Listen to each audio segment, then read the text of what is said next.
আমার নবীজি উহুদের প্রান্তরে যখন রওনা দিলেন, মুনাফিকরা সাইড হয়ে চলে গেল।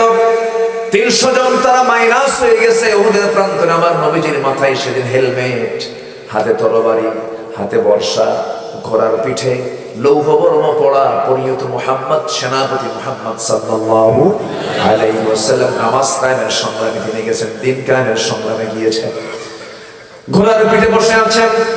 আমার ভাইরা, আমার নবীজির লাইফ স্টাইল শেষ 10 বছর, মদিনার যে 10 বছর তার লাইফ স্টাইলটা একটু দেখে নেন, একটু বুঝে নেন। 10 বছর আমার নবীজি যুদ্ধ করেছেন 86টা। কয়টা? 86টা। বলেন কয়টা? বলেন। তাহলে এখন বলেন শুধু বসে বসে জিকির করবেন কখন? 86টা যুদ্ধ তিনি পরিচালনা করেছেন। 27টি যুদ্ধের তিনি নেতৃত্ব দিয়েছেন, সরাসরি সামনে থেকে নেতৃত্ব দিয়েছেন। এর মধ্যে অন্যতম দ্বিতীয় যুদ্ধ হলো উহুদের ময়দান, উহুদের যুদ্ধ। আমার নবীজি সাহাবায়ে কেরামকে স্থানগুলো সিলেক্ট করে দিলেন। 50 জন স্পেশাল বাহিনী তীরন্দাজ, তাদেরকে ডাক দিয়ে বলছেন, সাহাবীরা শোনো, এই যে একটা চিকন রাস্তা আছে, এই চিকন গলি পথ দিয়ে শত্রু অতর্কিত হামলা করতে পারে, অতএব এই হামলা থেকে আমরা বেঁচে যাই জানো। এই জন্য তোমরা কি করবে, এই উঁচু পাহাড়ের এই টিলায় তোমরা বসে থাকবে, তোমরা তীর ধনুক নিয়ে বসে থাকবা, যেন কোনো ক্রমেই তারা যেন এই দিক দিয়ে আক্রমণ না করতে পারে। আমার পরবর্তী নির্দেশ না আসা পর্যন্ত তোমরা এই স্থানটা ত্যাগ করবা না। আমার নবীজির অর্ডার দিয়ে দিয়েছেন তিনি। যুদ্ধ শুরু হয়ে গেছে, মুসলমানদের প্রায় বিজয় হয়ে গেছে, যুদ্ধ থেমেও গেছে। ওই 50 জন তীরন্দাজ মনে মনে ভেবেছেন যুদ্ধ তো শেষ হয়ে গেল, খামাকা থেকে লাভ কি? নবীর পরবর্তী নির্দেশ তারা পানি নাই, তারা সেই স্থান থেকে তারা বের হয়ে চলে আসছেন। এমন সময় ওই চিকন পথ দিয়ে কুরাইশদের একটা বিশাল গ্রুপ, তারা সেই দিক দিয়ে অতর্কিত হামলা করে বসেছে মুসলমানদের উপরে। সর্বপ্রথম হামলার শিকার হয়েছেন মুহাম্মদ সাল্লাল্লাহু আলাইহি ওয়াসাল্লাম। তাদের টার্গেট যেমন করে হোক আব্দুল্লাহর পুত্র মুহাম্মদকে আজকে দুনিয়া থেকে বিদায় করে দেব। আমার নবীজি করলেন কি? সেই সময় তিনি একাকী পড়ে গেলেন। ওই মুনাফিকদের ষড়যন্ত্র, ইহুদিদের ষড়যন্ত্রের শিকার হলেন আমার নবীজি। ওই চিকন গলি পথ দিয়ে কাফের আক্রমণ করেছে, কুরাইশ আক্রমণ করেছে, বৃষ্টির মতো তীর মারা শুরু হয়ে গেছে। হঠাৎ করে 10 জন 12 জন সাহাবী তারা তরবারি হাতে নিতেই পারেন নাই, দৌড় মেরে এসে নবীর চতুর্পার্শ্বে দাঁড়ায় গেছেন প্রাচীরের মতো। বলছেন, ইয়া রাসূলুল্লাহ, যত তীর আমাদের গায়ে লাগবে লাগুক, আপনার গায়ে আমরা একটা তীরের আঁচড়ও লাগাতে দেব না। কুল ইন কানা আবাউকুম ওয়া আবনাউকুম, ইয়াদের শেষে বলা হচ্ছে, আহাব্বা ইলাইকুম মিনাল্লাহি ওয়া রাসূলিহি ওয়া জিহাদিন ফি সাবিলিহি। আমার নবীজি লক্ষ্য করে দেখেন 10 থেকে 12 জন সাহাবী চতুর্দিক থেকে দাঁড়ায় গেছে, বৃষ্টির মতো তীর আসতেছে। কাতাদা রাদিয়াল্লাহু তাআলা তিনি দাঁড়িয়ে আছেন নবীকে সামনে রেখে। নবীর সামনে তিনি যখন দাঁড়ায় আছেন, এমন সময় তীর ঢুকে গেল, হাতের মধ্যে চোখ পড়ে আছে, রক্তগুলো গড়ে গড়ে পড়ছে। রাসূল বলছেন, কাতাদা, আমার মহব্বতে তোর চোখটা শেষ হয়ে গেছে, এইদিকে আয়। আমার নবীজি বরকতি হাতে সেই পড়ে তাকে চক্ষুটা হাতের মধ্যে তুলে নিয়ে চোখের জায়গায় লাগায় দিলেন, আগের চোখের মতো হয়ে গেল। নবীজির মুজিজা প্রকাশ পেয়ে গেল। নবীদের মুজিজা আছে না নাই? কিন্তু এই 10 জন সাহাবী রাসূলকে বাঁচাতে গিয়ে দেখা গেল 10 জনের দুনিয়া থেকে বিদায় নিয়েছেন। নবীদের সম্পূর্ণ একাকী। আমার নবীজি একাকী হওয়ার সঙ্গে সঙ্গে কাফেররা চিন্তা করতেছে সামনে গেলে তো বিপদ হতে পারে, কারণ সেটা আল্লাহর নবী। ওরা বুঝতো সামনে যাওয়ার সাহস পায় না। দূর থেকেই ইবনে তাইমিয়া নামে একজন কাফের হাতের মধ্যে পাথর নিয়েছে, পাথর নিয়ে দূর থেকে মেরে দিয়েছে নবীজির মাথা বরাবর মেরেছে। নবীজির মাথায় ছিল হেলমেট, হেলমেটের চিকন লোহা, মাথায় কপালে লাগার সঙ্গে সঙ্গে চিকন লোহা কপালের ভিতরে, হেলমেটের চিকন লোহার মতো, লোহাটা ফলার মতো, চিকন লোহা ফলার মতো নবীজির কপালের মধ্যে গেঁথে গেল, হাড়ের মধ্যে গেঁথে গেল। ফিনকি দিয়ে আরেকজন কাফের মেরে দিয়েছে নবীজির মুখ বরাবর, শিরস্ত্রাণের চিকন লোহা নবীজির গায়ের মধ্যে ঢুকে গেল।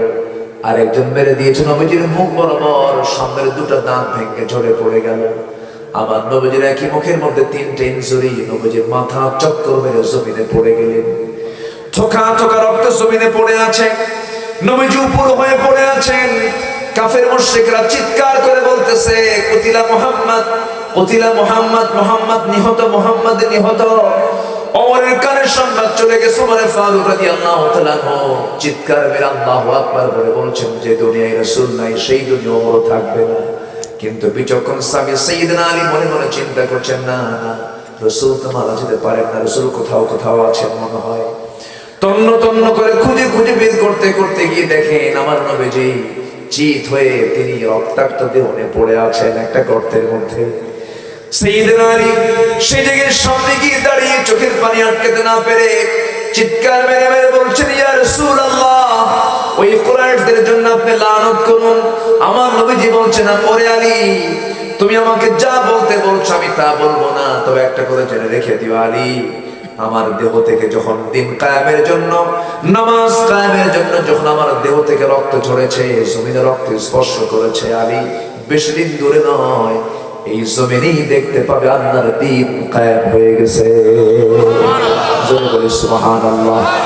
দিন কায়েমের জন্য যদি বিষ্ণবীর মানুষ, বিষ্ণবীর মতো মানুষের দেহ থেকে যদি রক্ত ঝরানোর দরকার হয়, সেই দিন কায়েমের জন্য আমাদের রক্ত ঝরানোর দরকার আছে না?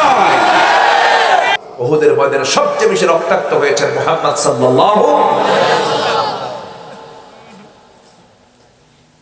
কপালের মধ্যে লোহাবিদ্ধ, গালে লোহাবিদ্ধ, দাঁত দুইটা পড়ে যাওয়া।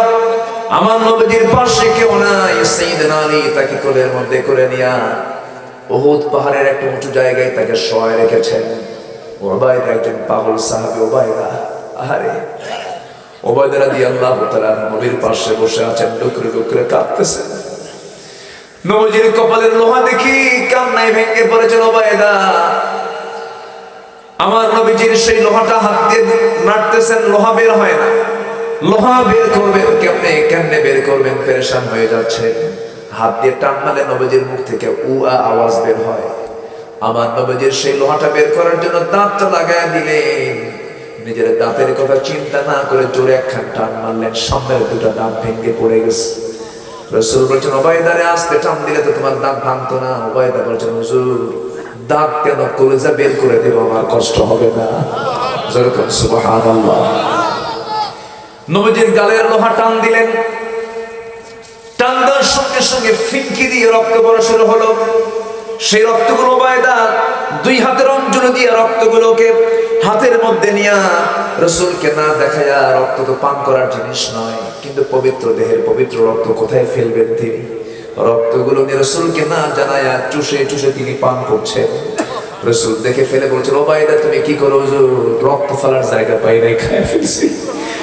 আমার নবীজি বলছেন, উবাইদা রে, যদিও রক্ত তোমার খাওয়া ঠিক না, কিন্তু আমার মহব্বতে তুমি যে কাজটা করেছো, যে দেহে আমার রক্ত প্রবেশ করেছে, ও সাহাবেরা জেনে রেখে দিও, উবাইদার জন্য এই দেহটা জাহান্নাম তার জন্য হারাম হয়ে গেছে।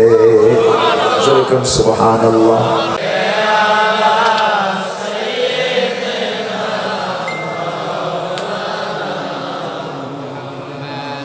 وعلى آله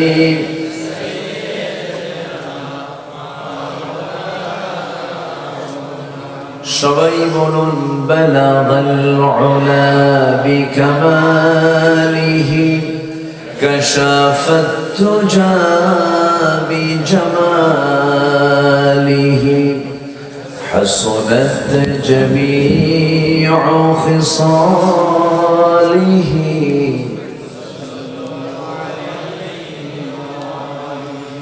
আরবের বুকে মক্কার পরে যেথায় মা আমিনার ঘর, খোদার রহমতে কাউসার হয়ে ঝরছে বারংবার। বালাগাল উলা বিকামালিহি কাশাফাত তুজা বিজামালিহি حسنت جميع خصاله।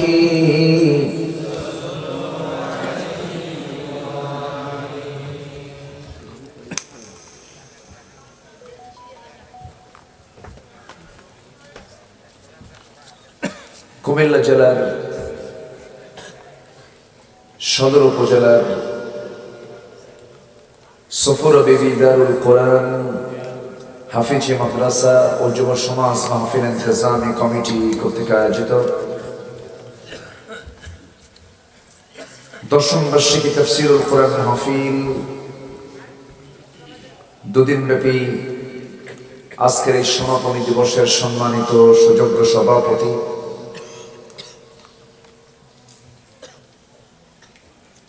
মুহতারাম মাওলানা আব্দুল জব্বার সাহেব, প্রধান অতিথি মাননীয় চেয়ারম্যান মহোদয়, কথা বলেছেন নন্দিত আলেমী দ্বীন, আজকের মাহফিলের অন্যতম মেহমান নন্দিত মুফাসসির কোরআন, আমার অত্যন্ত কাছে মুহতারাম মাওলানা হাফিজ মুস্তাফিজ রহমানী, উপস্থিত হযরত উলামায়ে কেরাম, ফদলায়ে জামান, সুশীল সমাজ, জাতির শ্রেষ্ঠ সন্তান, শিক্ষক মণ্ডলী, সামনে উপস্থিত এই প্রচন্ড শীত উপেক্ষা করে আসা তাওহীদের পতাকাবাহী, কালেমার ঝান্ডাবাহী, দ্বীন ইসলামের নরসারদুল বীর মুজাহিদ, প্রাণ প্রিয় সম্মানিত দ্বীনী ভাইরা, আড়ালে বসে আছেন শ্রদ্ধেয়া সম্মানিতা মা বোনেরা। আলোচনার সূচনায় আনুষ্ঠানিকতার মধ্য দিয়ে আমার পক্ষ থেকে আবারও দিল খোলা সালাম, আসসালামু আলাইকুম ওয়া রাহমাতুল্লাহি ওয়া বারাকাতুহু। সালামের জবাবটা একটু ভিজা ভিজা মনে হলো। আসসালামু আলাইকুম ওয়া রাহমাতুল্লাহি ওয়া বারাকাতুহু।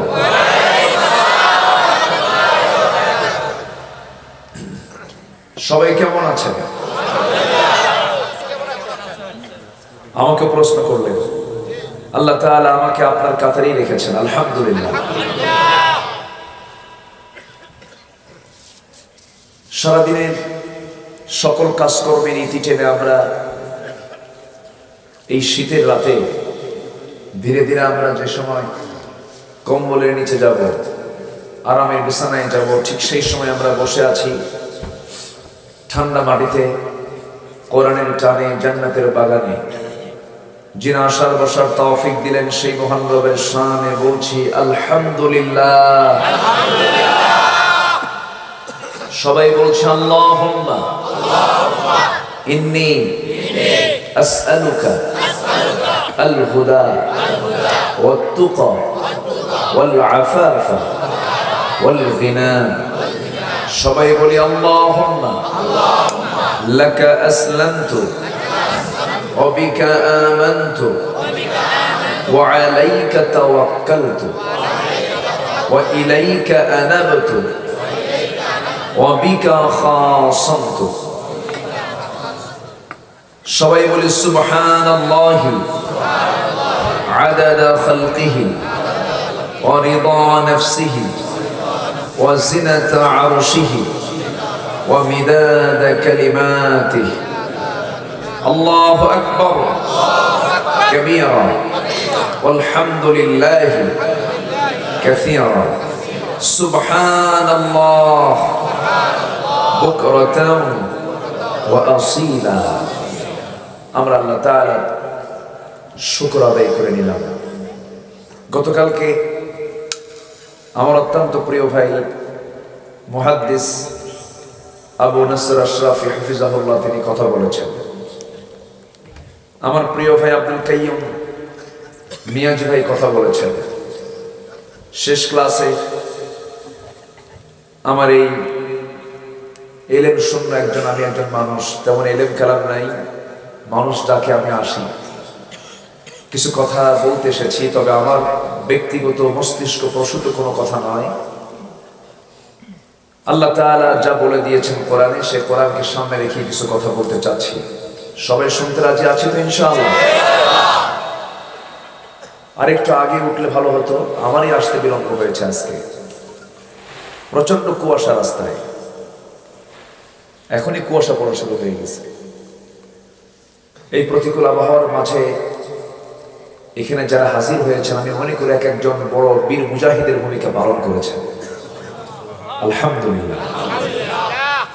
কোরআন ওয়ালা সবাই হতে পারে না, কোরআনের শ্রোতা সবাই হতে পারে না, কোরআনের বৈঠকে সবাই বসতে পারে না, কোরআনের আন্দোলন সবাই করতে পারে না, কোরআনের দল করার সৌভাগ্য সবার জোটে না।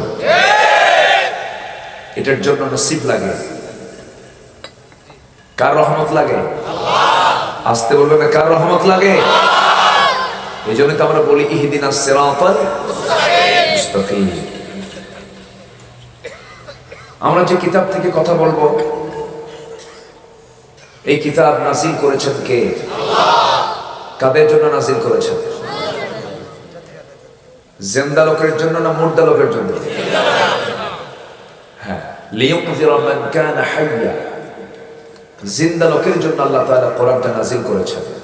জিন্দা লোক এই পৃথিবীতে যারা বেঁচে থাকবে, তাদের জীবন, কর্ম, ব্যক্তি, সমাজ, পরিবার, রাষ্ট্র, অর্থ, প্রশাসন, সকল কিছু পরিচালনা করার জন্য কোরআনে দিক নির্দেশনা কমপ্লিটলি আছে না নাই?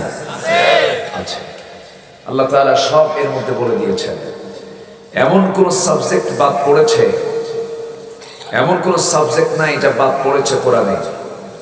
কোরআনে আবার অতিরঞ্জিত কোনো কথাও নাই, অপ্রাসঙ্গিক কোনো আলোচনাও নাই। মানব জীবনের জন্য যতটুকু প্রয়োজন, যা প্রয়োজন সব আল্লাহ তাআলা এর মধ্যে বলে দিয়েছেন। জোরে বলি সুবহানাল্লাহ।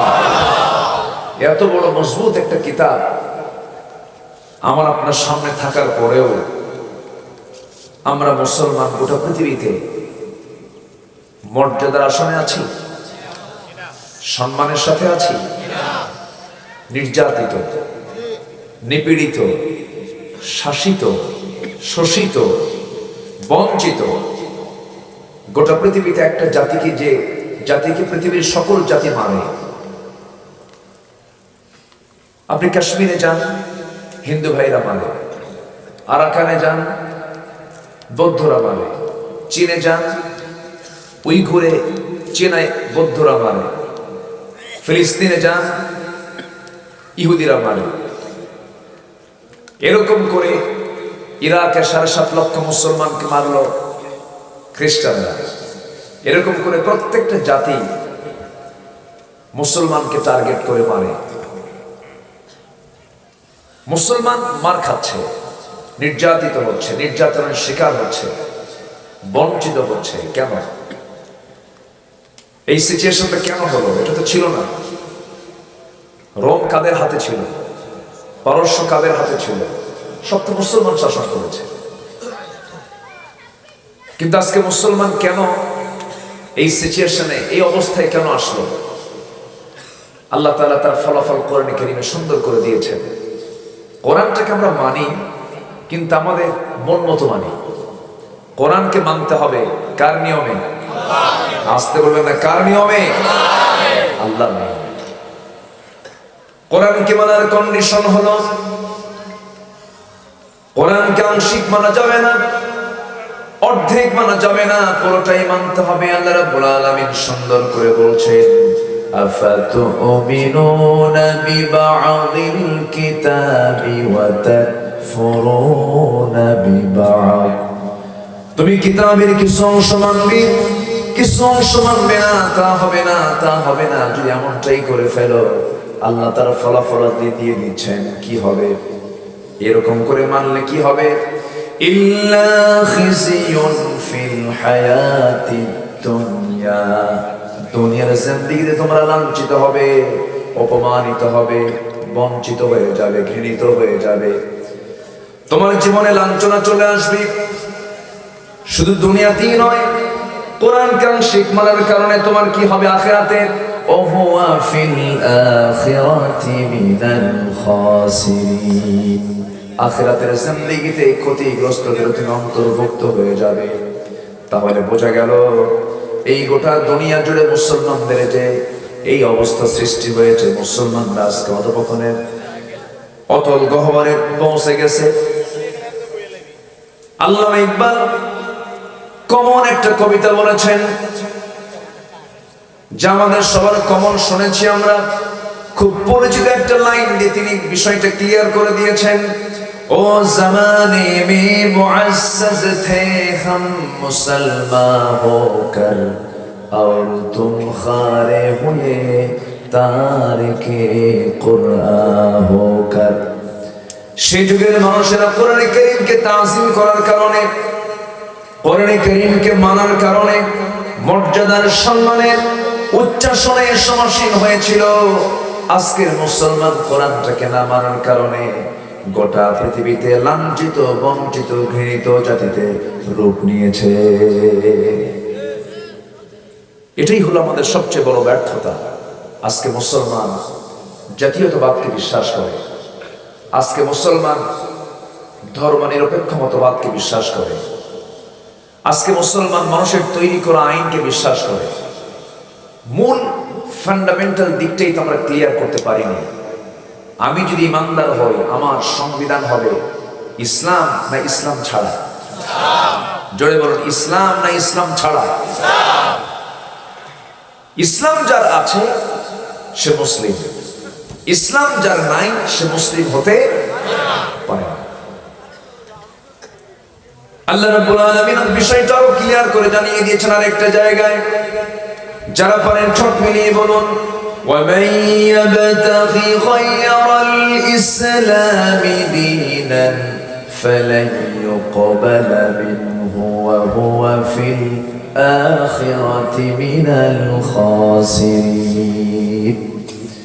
যারা জীবন বিধান হিসাবে, জীবন চলার পথ হিসাবে ইসলামটাকে ছেড়ে দিয়ে অন্য কোন তন্ত্র মন্ত্রকে গ্রহণ করবে, অন্য কোন আইনকে গ্রহণ করবে, ইসলামের বিপরীতে বর্তমান দুনিয়াতে 70 থেকে 80টি মানব রচিত মতবাদ আছে। 70 থেকে 80টা।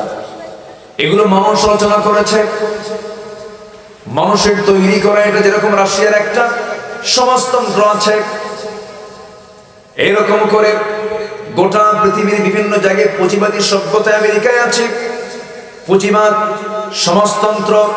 এইরকম করে গোটা দুনিয়াতে কমিউনিজম, এইরকম করে গোটা দুনিয়াতে যত মতবাদ আছে সবগুলোকে এক জায়গায় করলে 70 থেকে 80টা হয়, এর চেয়ে বেশি হতে পারে।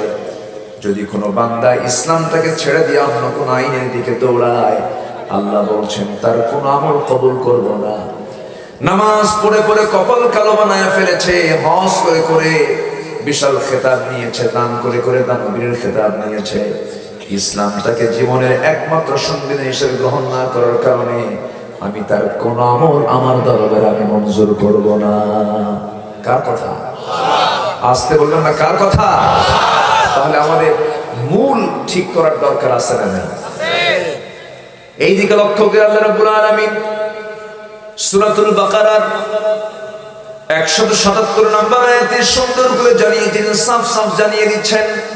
আল্লাহ রাব্বুল আলামিন বলেন, লাইসাল বিররা আন তুওয়াল্লু ফুজুহাকুম কিবালাল মাশরিকি ওয়াল মাগরিব ওয়ালাকিন্নাল বিররা মান আমানা বিল্লাহ। জোরে বলুন আল্লাহু আকবার।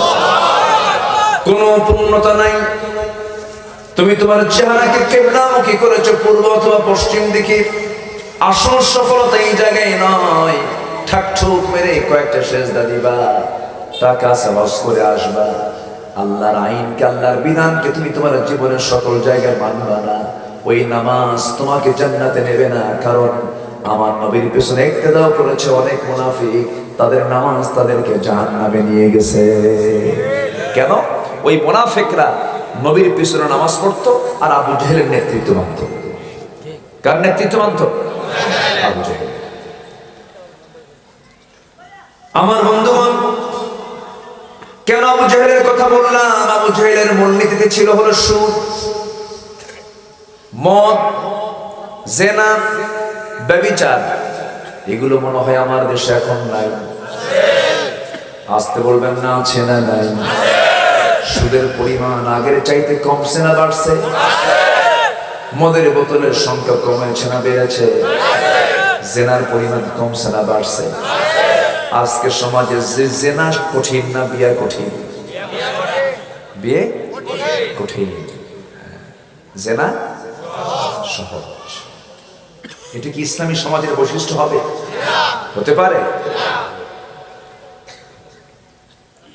আমি লক্ষ্য করে দেখছি আজকের মাহফিলে যুবক শ্রেণী বেশি, যুবকদেরকে নিয়ে একটু হালকা কথা বলবো আমি। আমার নবীজি যুবকদেরকে বেশি টার্গেট করতেন, কারণ যুবকরা সব কিছুই পারে। পৃথিবীকে করতে হলে যুবকদের ভূমিকা দরকার, আছে না নাই বলেন? আল্লাহ তাআলা যুবকদের ইবাদতটাকে বেশি পছন্দ করেন। যৌবন দিয়ে সকল কিছু করা সম্ভব, এই জন্য রাসূল বলে দিয়েছেন, লা তাজুলু কদমা ইবনে আদম হাত্তা ইউসালা আন খামসিন। কোন আদম সন্তান 5টা প্রশ্নের জবাব না দেওয়া পর্যন্ত একটা কদমও ফেলতে পারবে না। তার এক নম্বর হলো ওয়ান শাবাবিহি ফীমা বালা, তার যৌবন সম্পর্কে প্রশ্ন করা হবে, তার যৌবন কাল সে কোন কাজে ব্যয় করেছে। আজকের সমাজে জিনাটা সহজ করে দেওয়া হয়েছে, বিয়েটাকে জটিল বানিয়ে দেওয়া হয়েছে। অথচ যুবকদেরকে লক্ষ্য করে আমি একটা কথা বলতে চাই, সেটা হলো যুবকরা পড়াশোনা করে, পড়াশোনা শেষ করে ফেলে, একটা চিন্তা করে কেমন করে রুটি রুজির ব্যবস্থা করব, জীবিকার সন্ধানে তারা একটা পেরেশানিতে সময়গুলো কাটায়। রিজিক বাড়বে কেমনে, রিজিকের প্রশস্ততা আসবে কেমনে, এই চিন্তায় তারা অনেক সময় ভোগে। আমি সেই সমস্ত যুবকদেরকে বলবো, আল্লাহর পক্ষ থেকে যদি রিজিক বাড়িয়ে নিতে চাও, 3টা কাজ তাড়াতাড়ি করবা। নাম্বার 1 হলো তাড়াতাড়ি বিয়ে করবা। একজন কোসে গেলে শুধু ঠিক, যুবক যুবক নাই? হ্যাঁ, কি লজ্জা পাচ্ছ যুবকরা তোমরা? বিয়ে করার দরকার আছে না নাই? বিয়ে ভালো না জেনা ভালো? যারা বিয়ে পাগল না তাদের মধ্যে ভেজাল আছে।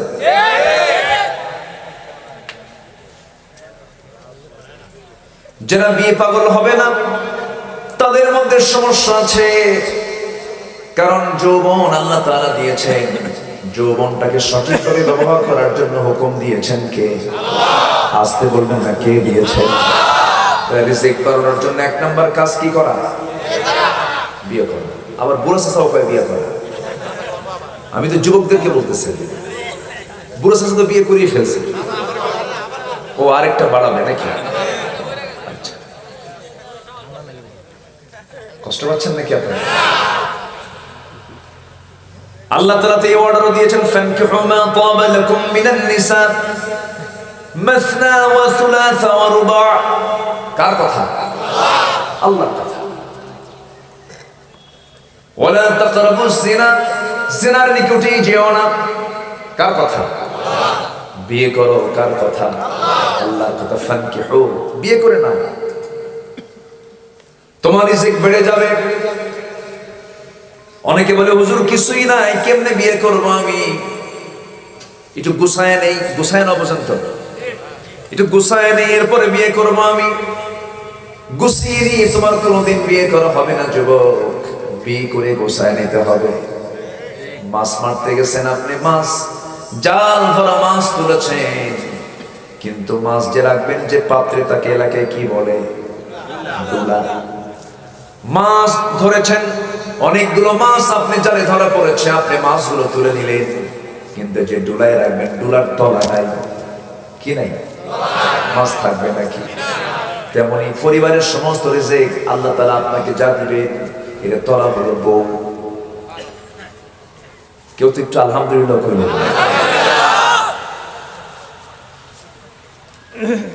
রিজিক বেড়ে যাবে। রাসূল বিয়েটাকে ইজি করে দিয়েছেন। যে সমাজে বিয়েটা ইজি হয়ে যাবে, সেই সমাজে জিনাটা কঠিন হয়ে যাবে, জিনার থাকবে না। আর সমাজের সবচেয়ে বড় বড় রোগ সৃষ্টি হয় জিনার কারণে। দুঃখজনক হলেও সত্য, আজকে জিনাটার সয়লাভ হয়ে গেছে, নেশা সয়লাভ হয়ে গেছে, মাদকগুলো ইজি হয়ে গেছে। যুবকদের হাতে হাতে আজকে মাদক, জিনা ইজি হয়ে গেছে। সুদের কারবার গুলো রন্ধ্রে রন্ধ্রে ঢুকেছে আজ। এগুলো সমস্ত কাজগুলো কি ইমানদারের না বুঝে হেলে কার কাজ? যারা এই সমস্ত কাজগুলোকে প্রমোট করে এরা সবগুলো আবু জেহেলদের প্রেতাত্মা।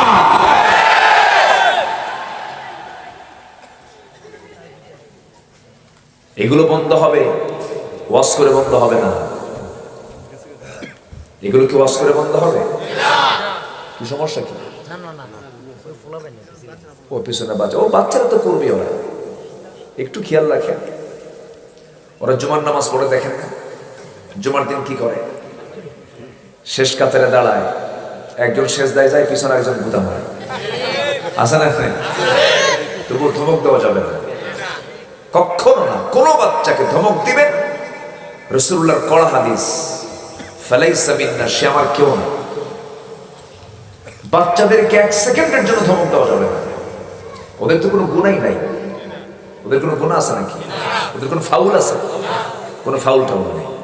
ওরা কোনো রেড সিগন্যাল পাবে না। রেড কি বলে, রেড কার্ড না কি হয়? ও আচ্ছা, যাই হোক, লাল কার্ড। হ্যাঁ, কোথায় যেন কি করে এটা? রেড কার্ড কোথায় দেয়? হ্যাঁ, ও খেলাধুলো দেখছেন ভালোই না? মোটামুটি জরিপ দিচ্ছেন।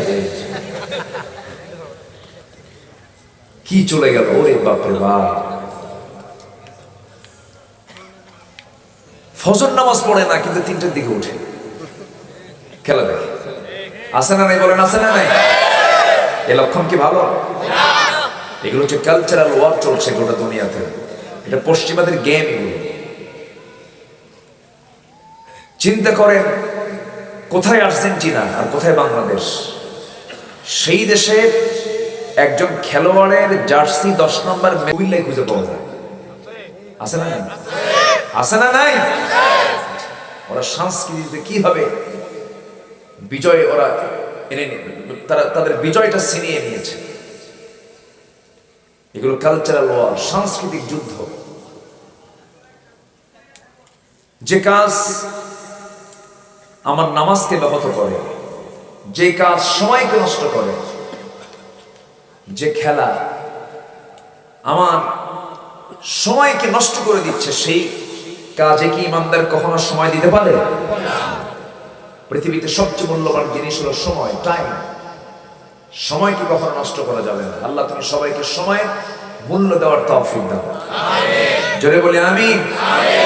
আন উমরিহি ফীমা আফনাহু, তার জীবন সম্পর্কে প্রশ্ন করা হবে, সময় নিয়ে প্রশ্ন করা হবে, সময়গুলোকে সে কোথায় ব্যয় করেছে। তো বলছিলাম, মদ, জেনা, সুদ, এগুলো কি ওয়াজ করে শুধু বন্ধ হবে? বলেন, ওয়াজ করে বন্ধ হবে? আমার রাসূল তো ওয়াজ করেছেন মক্কায় 13 বছর। কত বছর? 13 বছর। শেষ ওয়াজ বন্ধই করে দিল। শেষ ওয়াজ কি হলো? বন্ধ করে দিল। আমার নবীজির ওয়াজ করা বন্ধ হয়ে গেল, দাওয়াতি কাজ বন্ধ হয়ে গেল। শুধু বন্ধই হলো না, সাহাবায়ে কেরামকে ধরে নিয়া রিমান্ডে নিয়া পিটায় রক্তাক্ত করে ফেলা হলো। বেলালের মতো মানুষকে ধরে নিয়া কাফের মুশরিকরা মানুষ না নরকের জন্তুর মতো তাকে পিটতে লাগলো। কে না জানেন তার কথা? আজমি একজন মানুষ, আফ্রিকান নিগ্রো, কালো কুসকুসে একজন মানুষ। আবু জেহেলের ঘর আমার নবীর ঘর পাশাপাশি, তার কপালে ইসলাম লুটলো না। আর সে আফ্রিকান কালো নিগ্রো মানুষ নবীকে দেখেই বললেন, আশহাদু আল্লা ইলাহা ইল্লাল্লাহু ওয়াহদাহু লা শারীকা লাহু ওয়া আশহাদু আন্না মুহাম্মাদান আবদুহু ওয়া রাসূলুহু। কালিমা পড়ে মুসলমান হয়ে গেলেন, ইসলাম কবুল করলেন। শুধু এতটুকু অপরাধে তাকে ধরে ফেলা হলো, হাত পা বেঁধে ফেলা হলো, মুখের মধ্যে বাম হাত ঢুকায় দিয়া জিহ্বা টান মেরে বের করে নেওয়া হলো। জিহ্বার ভিতরে বাবলা গাছের কাঁটা ঢুকিয়ে দেওয়া হলো, ফিনকি দিয়ে রক্ত পড়ে। আর বলা হচ্ছে, বেলাল তোর জিহ্বা বন্ধ করে দিলাম, আল্লাহর জিকির করবি কেমন, আল্লাহর কালাম তেলাওয়াত করবি কেমন, সব বন্ধ করে দেব। বেলাল নোকটা উঁচু করে বলছে, উমাইয়া রে, আমার জিহ্বা বন্ধ করলে হবে কি, আমি আমার দিলের মধ্যে আল্লাহর নামটাকে আমি অঙ্কন করে নিয়েছি। খাব্বাবকে ধরা হলো। পঞ্চম ইসলাম গ্রহণকারী খাব্বাব লোহা পিটাতেন। লোহা যারা পিটাই তাদেরকে কি বলে? একজন কামার ছিলেন খাব্বাব। সেই কামারের দামটা কত দেখেন। বেলাল একজন গোলাম ছিলেন, দাস ছিলেন, তার দামটা কত দেখেন। মুয়াজ্জিন হয়ে গেছেন, সুবহানাল্লাহ বলেন। সেই খাব্বাবকে ধরে নিয়ে তার দোকানের ভিতরে জ্বলন্ত আগুন থেকে অঙ্গারগুলো তুলে নিয়ে অঙ্গারগুলোকে মাটিতে সাজায় দিয়া 2 হাত 2 পা বেঁধে জোর করে পিঠটাকে চেপে দিয়েছে আগুনের সাথে, অঙ্গারের সাথে। পিঠের চর্বিগুলো গলে গলে অঙ্গারগুলো পিঠের মধ্যে ঢুকে যায়। চর্বি দিয়ে আগুন নিভে যাচ্ছে। মুখ থেকে কোনো কথা বের হচ্ছে না, মুখ থেকে বের হচ্ছে লা ইলাহা ইল্লাল্লাহ, লা ইলাহা ইল্লাল্লাহ, লা ইলাহা ইল্লাল্লাহ,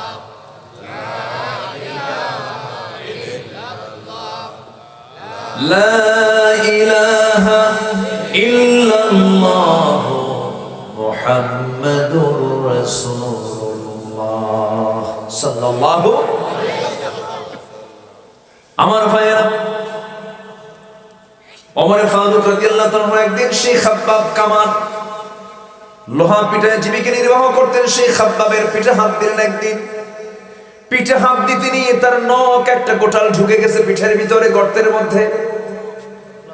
বলে ফেললেন, খাব্বাব তোমার পিঠ এমন হয়েছে কেন? চোখে পানি চলে আসছে। ভাই ওমর, ইসলাম কবুল করেছে অপরাধে, কাফেররা আমাকে আগুন দিয়ে পিঠটা কানা করে দিয়েছে।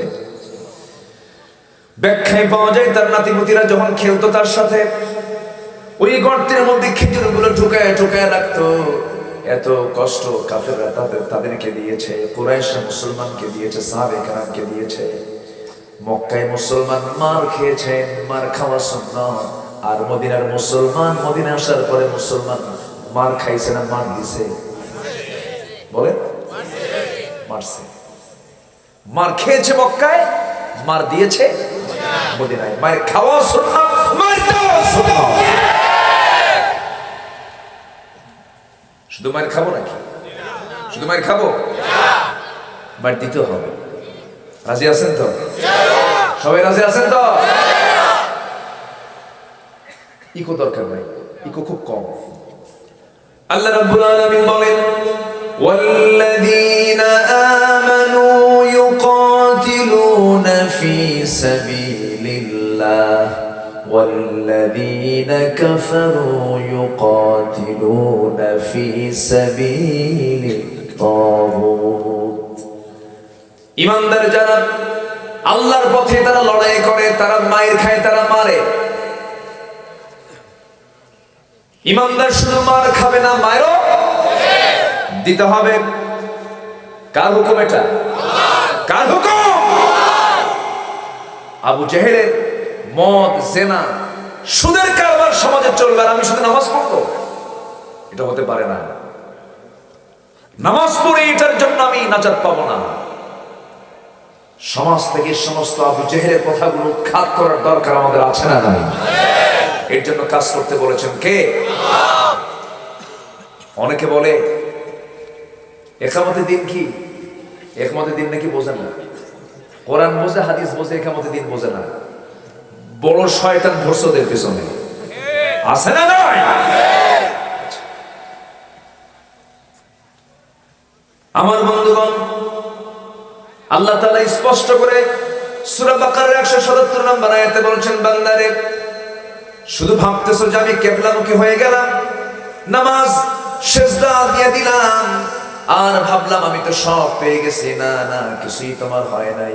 ওয়ালাকিন্নাল বিররা মান আমানা বিল্লাহ। প্রকৃত পুণ্য যদি অর্জন করতে চাও 6টা কাজ তোমাকে করতে হবে। 1 নম্বর হলো ঈমান আনতে হবে ভালো করে। কি করে? ভালো করে। মুনাফিকরাও তো কয় আমরা ঈমান আনছি, মুনাফিকরা কয় না? নামাজও পড়ে, মুখের দাড়িও আছে, মাথায় টুপিও আছে, পাগড়িও আছে, পোশাক আশাক, দাড়ি, জুব্বা, টুপি দেখে মনে হয় জিব্রাইল ফেল। আছে না নাই বলেন? আছে। কিন্তু আল্লাহ বলছেন এই সমস্ত বান্দাগুলো যারা নামাজ পড়ছে ভালো কথা, কিন্তু সুদের পক্ষে কথা বলে, জেনার পক্ষে কথা বলে, মদের পক্ষে কথা বলে, এরা প্রকৃত ইমানদার হতে পারে না, এরা হলো মুনাফিকের কাতারের মানুষ। মুনাফিককে চেনার জন্য আল্লাহ তাআলা সূরা মুনাফিকুন দিয়েছেন, কাফিরকে চেনার জন্য কাফিরুন দিয়েছেন, মুমিনকে চেনার জন্য সূরা মুমিনুন দিয়েছেন। কাফেরকে চিনে কাফেরের সমস্ত স্বভাবগুলো আমার জীবন থেকে মাইনাস করতে হবে। মুনাফিকুন সূরা পড়ে মুনাফিকদের সমস্ত বদস্বভাবগুলো বাদ দিতে হবে। সূরা মুমিনুন পড়ে মুমিনদের সমস্ত গুণগুলো আমাদের জীবনে আনতে হবে। আমরা আনবো, জোরে বলি ইনশাআল্লাহ। কি হয়েছে এখানে?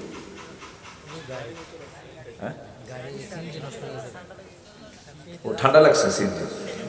ও আচ্ছা, না থামছে, সমস্যা নেই। ভাবলাম যে কি আবার মারামারি লাগলো নাকি। এখন তো ওয়াজ মাহফিল মানে একটা গ্রুপ থাকে যেটাকে কেমনে বন্ধ করে দেওয়া যায়। একটা গ্রুপ আছে না নাই? ওটা হচ্ছে নমরুদ গ্রুপ। এটা কি গ্রুপ বলে? ফেরাউন গ্রুপ। ওটা আছে না নাই? এক মাকে শীত যায় না, এক মাকে শীত যায়। কারোর জন্য পৌষ মাস, কারোর জন্য সর্বনাশ এখন হচ্ছে। যার সর্বনাশ হচ্ছে একদিন তারও পৌষ মাস আসবে। আসবে কিনা বলেন? আবু জেহেল রাসূলকে বিতাড়িত করেছে, তাকে শারীরিকভাবে আঘাত করেছে। নবীজি রাতের আধারে লুকোচুরি করে ঘর থেকে একে একে বের হয়েছে। সে আবু জেহেল কি টিকতে পেরেছিল? টিকতে পেরেছিল? সাহাবায়ে কেরামদের চোখের পানি মিস যায় নাই। সাহাবায়ে কেরাম সিজদায় পড়ে কান্নাকাটি করেছেন, আল্লাহর সাহায্য চেয়েছেন, সাহায্য চলে আসছে। আবু জেহেলরা কিন্তু টিকতে পারে না, কারণ জালিমরা টিকতে পারে না। নমরুদকে খতম করার জন্য আল্লাহ রাব্বুল আলামিন বেশি কিছু তার লাগে নাই, কি পাঠায় দিয়েছেন?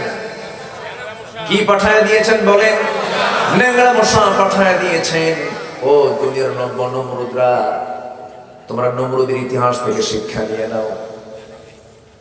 আল্লাহ ধরেন না, কিন্তু ধরলে আল্লাহ। যে ফেরাউন মুসা আলাইহিস সালাম কি পানিতে চুবায় মারার জন্য তার সেনাবাহিনী সহ সব মিলে মুসা আলাইহিস সালামকে নদীর মুখোমুখি করে দিল। মুসা আলাইহিস সালাম সামনে দরিয়া দেখে বলছেন, আল্লাহ চতুর্দিকে ফেরাউনের বাহিনীর সামনে দরিয়া, কি করব? আল্লাহ তো জানিয়ে দিয়েছেন, ওয়াল্লাযীনা জাহাদু ফীনা লানাহদিয়ান্নাহুম সুবুলানা। যে বান্দা আমার দিকে আসার জন্য চেষ্টা করে, আমি তার জন্য একটা রাস্তা না, অসংখ্য রাস্তা আমি তার জন্য বের করে দেই।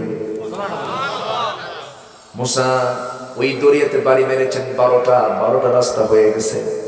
যেরকম সুবহানাল্লাহ, এক রাস্তা না, অনেক রাস্তা। সাবিল না সুবুল, সুবুল, অনেকগুলো রাস্তা বের হয়ে গেছে। তিনি পার হয়ে গেলেন। ফেরাউন তার পরিকল্পনা হলো মুসাকে আমি পানিতে চুবাইয়া মারবো। আল্লাহর পরিকল্পনা কি? চুবানো ঠিকই হবে, কিন্তু ব্যক্তি ভিন্ন, ব্যক্তি। আমার ভাইয়েরা, আল্লাহ তাআলা নমরুদকে মশা দিয়ে দুনিয়া থেকে বিদায় করেছেন। মশা কিন্তু একদম দুর্বল না, দুর্বল প্রাণী আপনি মশাকে মনে করতে পারেন না। মশার মধ্যে শক্তি আছে না নাই? যার ডেঙ্গু হয়েছে সে বোঝে, কি ঠিক আছে না? শক্তি আছে না নাই? যার ডেঙ্গু হয়েছে সে বোঝে। মারাত্মক মশার কামড়, মশার কামড়ে মানুষের মৃত্যু পর্যন্ত হয়ে যায়। আল্লাহ তাআলা মশার উদাহরণ এই সূরার মধ্যে একটা আয়াতে দিয়েছেন, 26 নম্বর আয়াত। কত নম্বর? 26 নম্বর আয়াত আল্লাহ তাআলা বলেছেন, 26 নম্বর আয়াত আল্লাহ রাব্বুল আলামিন বলেন, ইন্নাল্লাহা লা يستحي أن يضرب مثلا ما بعوضة فما فوقها فأما الذين آمنوا فيعلمون أنه الحق من ربهم وأما الذين كفروا فيقولون ماذا أراد الله بهذا مثلا يضل به كثيرا ويهدي به كثيرا وما يضل به إلا الفاسقين جربون الله أكبر الله تعالى مشان কিংবা তার চাইতে উপরে যা কিছু আছে এই সমস্ত বিষয়ের উদাহরণ দিতে তিনি লজ্জা পান না, কিন্তু কাফের মুশরিকরা বলে তোমার আল্লাহর কাম নাই কাজ নাই, মশা কোনো প্রাণী হলো নাকি তার উদাহরণ দেওয়া লাগে। কাফেরদের তো দোষ ধরার কোনো শেষ নাই। মশার উদাহরণ আল্লাহ তাআলা দিয়েছেন, কাফেরদের বেঁচে গেছে, কিন্তু মশা তো সাধারণ কোনো প্রাণীও নয়। আল্লাহর বাহিনী মশাকে একদম তুচ্ছ করার কোনো সুযোগ এখানে নেই। আমি চারটা দিক আমি তুলে ধরছি। মশা নাম্বার 1, মশা আল্লাহ তাআলা উদাহরণ কেন দিয়েছেন? নাম্বার 1, মশা যদি রক্তের পরিমাণ বেশি খাওয়া হয়ে যায় তার হায়াত কমে না বাড়ে? হ্যাঁ, বাড়ে না কমে? কমে। যে মশা যত বেশি রক্ত খাবে তার হায়াত তত কমে যাবে। পরিমাণ মতো যদি মশা যদি রক্ত না খায় তার হায়াতটা দ্রুত কমে যাবে, স্বল্প সময়ে যা বাস্তবতার চেয়ে আগে মারা যাবে। আমার ভাইরা, ঠিক সমাজে যারা সীমাহীন সীমা অতিক্রম করে, যারা জনগণের টাকা লুটপাট করে খাবে, তাদের হায়াতও কমে যাবে, যাবে না? কমে যাবে। নাম্বার 2 হলো মশা যে মানুষকে কামড়ায় সেই মশা কামড় দেয় পুরুষ মশা না স্ত্রী মশা? বলেন, সায়েন্সের ছাত্র। আজকের সায়েন্স বলতেছে স্ত্রী মশা কামড়ায়, পুরুষ মশা কামড়ায় না। অথচ কোরআনে কারীম আল্লাহ তাআলা যে মশার উদাহরণটা দিয়েছেন বাউদাতান, এখানে পুংলিঙ্গ নয়, স্ত্রীলিঙ্গ। স্ত্রীলিঙ্গ স্ত্রী মশার কথা বলা হয়েছে। স্ত্রী মশা যে কামড়ায় আল্লাহ তাআলা 3000 বছর আগে তা জানিয়ে দিলেন। জোরে করে সুবহানাল্লাহ। স্ত্রী মশা মানুষকে কামড়ায়। মশা না কামড়ালে পরে বংশ বিস্তার হয় না। নাম্বার 3 হলো আমরা রাতের বেলা যখন ঘুমাতে যাই তখন মশারি টাঙ্গাই কার হয়ে? বলে দুর্বল প্রাণ। হ্যাঁ, আমরা এত শক্তিশালী, মশারি টাঙ্গাই কেন? মশারি আমরা টাঙ্গায় নেই। মশার উৎপাত থেকে বাঁচার জন্য আমরা মশারি টাঙ্গালাম, কিন্তু এরপরও যদি 2-3টা যদি মিসিং করে যদি ভিতরে ঢুকেই যায়, কম কি হবে নাকি ভাই? মশা কানের কাছে সে কি করে? ভন করে। এই যে একটা আওয়াজ হয়, এই আওয়াজটা কেন হয়? সায়েন্স বলতেছে মশা তার যে পাখা আছে তার পাখাটাকে প্রত্যেক সেকেন্ডে, 1 সেকেন্ড কি খুব বেশি সময় নাকি? 1 সেকেন্ডে মশা তার পাখা নড়াই হলো 500 থেকে 600 বার। জোরে বলুন সুবহানাল্লাহ। পৃথিবীর কোন ইঞ্জিন পারবে এর সাথে? পৃথিবীর কোন ইঞ্জিন এত দ্রুত 1 সেকেন্ডে 500 বার 600 বার পাখা নড়াই মশা। জোরে বলুন সুবহানাল্লাহ। এর ফলে আমাদের কানে একটা আওয়াজ আসে। তাহলে মশাকে দুর্বল হওয়ার কোনো সুযোগ নাই। নাম্বার 4 হলো দুনিয়ার মানুষ। মশার উদাহরণ আমি কেন দিয়েছি? তোমরা কি ইতিহাস পড়ো না? আমি নমরুদের মতো কাফেরকে আমি শেষ করেছি কি দিয়া? মশা দিয়া। আল্লাহ তাআলা মাকড়সার উদাহরণ দিয়েছেন। মাকড়সা আছে না কোরআনে? আছে না নাই? একটা সূরার নাম আছে, সেই সূরার নাম কি বলে? সূরাতুল আনকাবুত। আল্লাহ রাব্বুল আলামিন মাকড়সার উদাহরণ দিতে নিয়ে বলেছেন, যারা আল্লাহকে ছাড়া অন্য কাউকে বন্ধু বানাবে, আউলিয়া মিন দুনিল আউলিয়া আল্লাহ, যারা আল্লাহকে বন্ধু বানাবে ঠিক আছে, কিন্তু আল্লাহকে ছাড়া যারা অন্য কাউকে বন্ধু বানাবে, ওই সমস্ত বান্দার উদাহরণ হলো কামাসালিল আনকাবুত। তাদের উদাহরণ হলো মাকড়সার বাসার মতো, মাকড়সার মতো। কারণ এই পৃথিবীতে যত প্রাণী বাসা বানায় এর মধ্যে সবচেয়ে দুর্বল প্রাণী, দুর্বল বাসা কার বাসা? মাকড়সার বাসা। আবার দেখবেন কিছু কিছু প্রাণী আছে, পাখি আছে যাদের বাসাগুলো খুব মজবুত, আমার আপনার বাড়ির চেয়েও মজবুত। যেমন বাবুই পাখি বাসা বাঁধে কোন গাছে? এই বুদ্ধি কে দিল? আল্লাহ। কে দিল? ছোট্ট একটা বাবুই পাখি, তার মাথা ছোট্ট, কয়েক গ্রাম ওজন হবে। এই ছোট্ট কয়েক গ্রাম ওজনের মধ্যে আবার তার যে মস্তিষ্ক আছে, ব্রেন আছে, মোটর দানার মতো, ছোট্ট মোটর দানার মতো একটা ব্রেন। এই ছোট্ট ব্রেনের মধ্যে আল্লাহ তাআলা বিশেষ কিছু জ্ঞান দিয়েছেন, কি বিজ্ঞান দিয়েছেন, কি প্রযুক্তির মেধা তাকে দিয়েছেন। এত সুন্দর করে বাবুই পাখি তাল গাছে বাসা বানায়, এত সুন্দর করে বাসা বানায়। সিডর, আইলা, নার্গিস, হারিকেন, ফণি, সিথ্রান, কত ঝড় ঝাপটা আসে, আমার আপনার বাড়ি ঝড়ে ঝাপটায় সব উপরে যায়, সব শেষ হয়ে যায়। তাল গাছও ঠিক থাকে, বাবুই পাখির বাসাও ঠিক থাকে। সুবহানাল্লাহ। এত সুন্দর বাসা বানায়। বাসা দেখেছেন কিনা জানি না, এখন তো তাল গাছগুলো কম দেখা যায়, বাসাগুলো আমরা কম দেখতে পাই। এত সুন্দর বাসা, গোটা দুনিয়ার সমস্ত ইঞ্জিনিয়ারকে এক জায়গায় এনে যদি হাজির করে বলেন, ও দুনিয়ার সকল ইঞ্জিনিয়াররা, তোমরা বাবুই পাখির একটা বাসা তোমরা বানায় দাও, মেনে চলে কার? আল্লাহ। সমস্ত জায়গায় প্রত্যেকটা প্রাণী ইসলাম মেনে চলে, প্রত্যেকটা প্রাণী কার সামনে আত্মসমর্পণ করে, প্রত্যেকটা প্রাণী কার জিকির করে, প্রত্যেকটা প্রাণী কার তাসবিহ জপে। ওয়ালাকিন লা তাফকাহুনা তাসবিহাহুম, তাদের তাসবিহ ভাষা তোমরা বুঝো না, কিন্তু তারা তাসবিহ গায় কার? আল্লাহ তাআলা। একটা পাখির ভিতরে সমস্ত কিছু আছে, কিন্তু মানুষ আজকে কত জঘন্য হয়ে গেছে, পর্দার কোনো পরিবেশ না।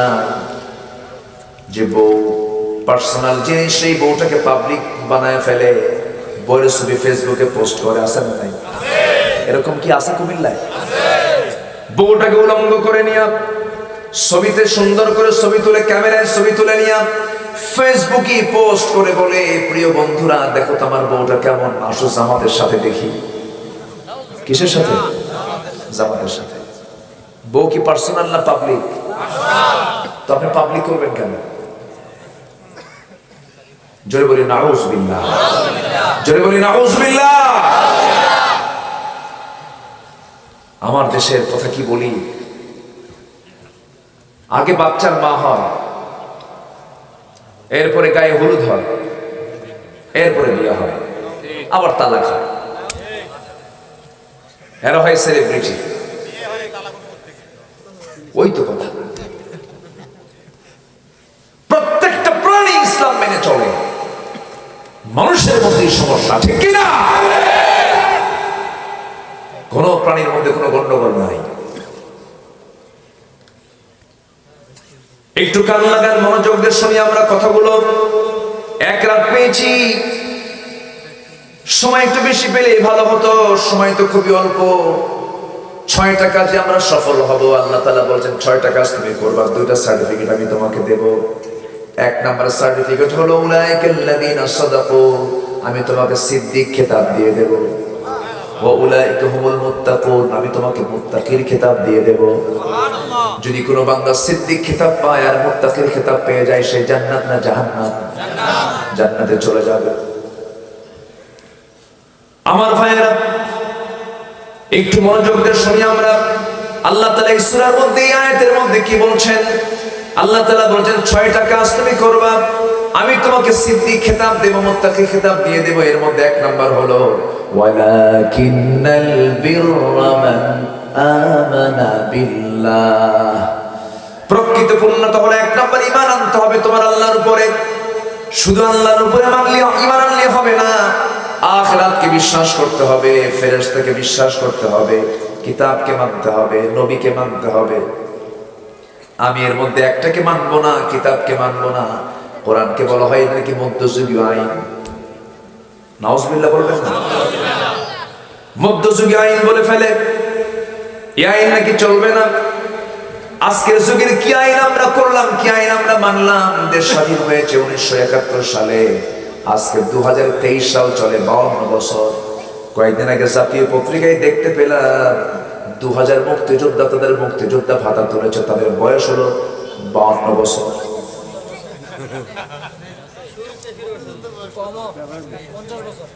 50 বছর।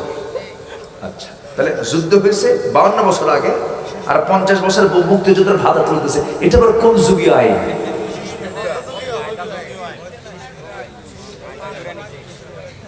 ইসলামকে মধ্যযুগীয় আইন বলে, ইসলামের বিধানগুলোকে হেয় করে ফেলে, বলে না এই সমস্ত আইন কানুন চলবে না এখনকার সমাজে।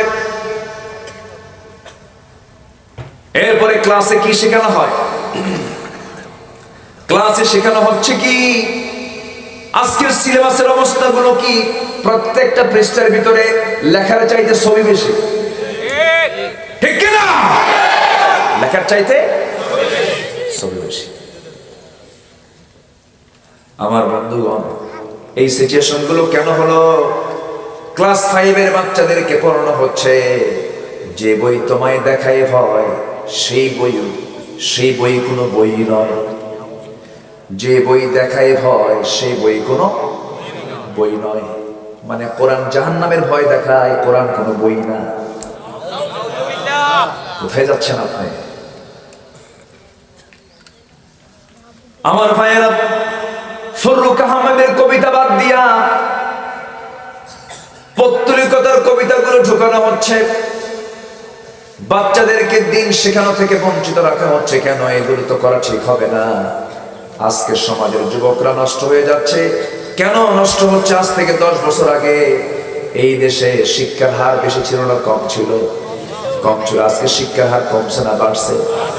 10 বছর আগে বাপ মার যে খেদমত ছিল তার ছিল, এখন বাপ মার খেদমত বাড়ছে না কমছে? শিক্ষা বাড়লে খেদমত কমে কেন?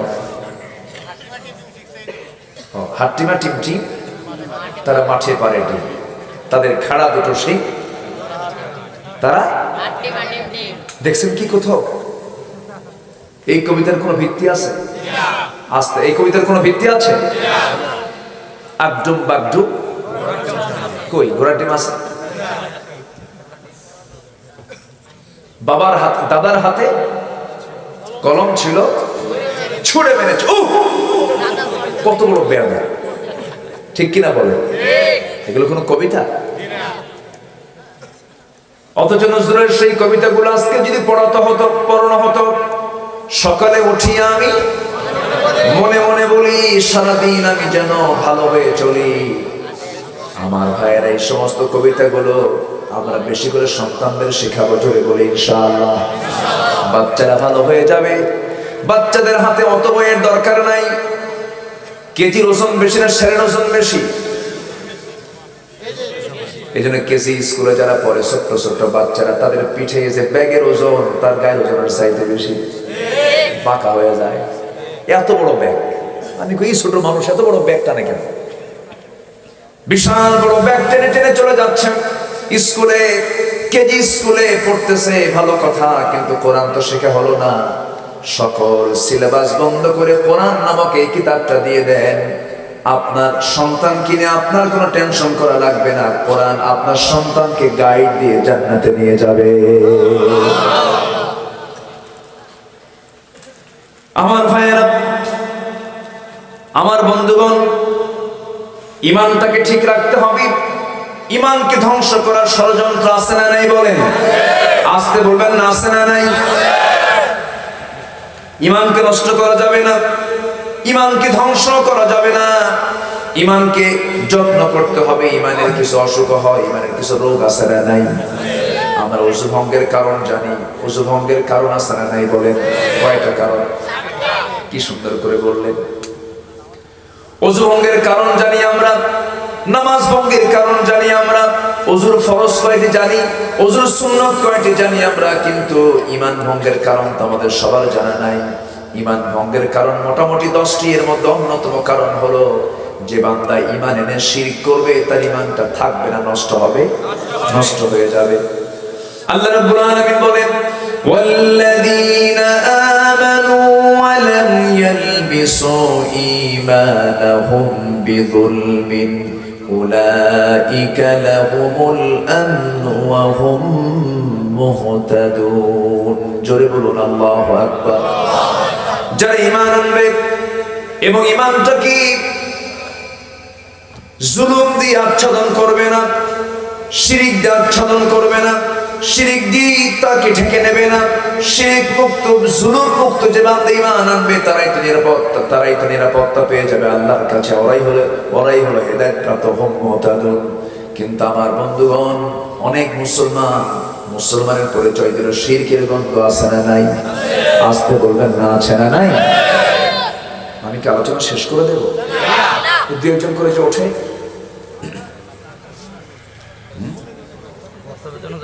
খুব চাপ লাগছে মনে হয় না? নিম্ন চাপ, শীতকাল তো, ঘামটাম ঝরে না তো, যা খাবেন তাই যাবে, একটু কষ্ট হয়। একটু বেশি রাত হয়ে গেছে, আমিও কষ্ট দিয়ে ফেলতেছি আপনাদেরকে। আমি বেশি সময় নেবো না, একটু শুধু পয়েন্টগুলো আমি শেষ করে দেবো। কষ্ট হচ্ছে না তো আপনাদের? বলি ইনশাআল্লাহ। সবার আগে ইমানের যত্ন। কিসের যত্ন বলে? কিসের যত্ন? যে নেতা আমার ইমানকে নষ্ট করবে সে নেতা আমার নেতা হতে পারে না। যে নেতার নেতৃত্ব দিতে গিয়ে যে নেতার মুখ থেকে নামাজের কথা বের হয় না, যে দলের কার্যসূচি বাস্তবায়ন করতে গিয়ে আমাকে নামাজের ব্যাপারে আমাকে বলা হয় না, যে জায়গায় গেলে নামাজের কোনো কর্মসূচি নাই, সেই নেতার কথা শোনা যাবে না। ওই সমস্ত নেতার মুখে আমরা থুতু মারি,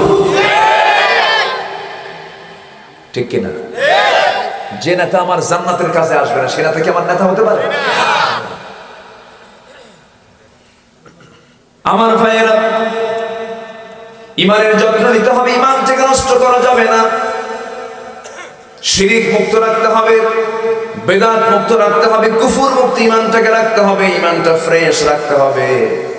আল্লাহ তাআলা এরপরে বলছেন, ওয়া আতাল মাল আলা হুব্বিহি যাবিল কুরবা ওয়াল ইয়াতামা ওয়াল মাসাকিন ওয়া বানাস সাবিল ওয়াস সাইলিনা ওয়া ফির রিকাব। নাম্বার 1 হলো ঈমান, নাম্বার 2 হলো দান করব আমরা কার পথে? মাল দিয়েছেন কে? দান করব কার পথে? আল্লাহর পথে। আল্লাহর পথে দিতে হবে, আল্লাহর পথে খরচ করতে হবে। আত্মীয়কে দিলেও আল্লাহকে দেওয়া হয়, নিকটতম মেহমানকে দিলে আত্মীয়কে আল্লাহকে দেওয়া হয়, মিসকিনকে দিলে আল্লাহকে দেওয়া হয়, পথিককে দিলে আল্লাহকে দেওয়া হয়, ঋণগ্রস্তকে দিলে আল্লাহকে দেওয়া হয়, এতিমকে দিলে আল্লাহকে দেওয়া হয়। এই সমস্ত খাতগুলো আল্লাহ পাক এখানে তুলে ধরেছেন। বান্দা এগুলোকে দে, এটা আমাকে দেওয়া হয়ে যাবে। জোরে করুন সুবহানাল্লাহ।